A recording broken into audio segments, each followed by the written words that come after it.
Правительство Кыргызской Республики решило выйти из инвестиционного соглашения с инвесторами по проекту «Умный город», так как не были соблюдены сроки предоставления технических документов, таких как ТЭО, технико-экономическое обоснование, проектно-сметная документация.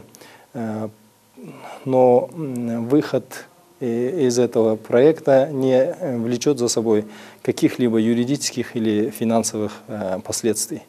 Для того, чтобы соглашение вступило в силу, необходимо было также утвердить технические документы, так как инвесторы пропустили сроки реализации и обязательств по этому проекту.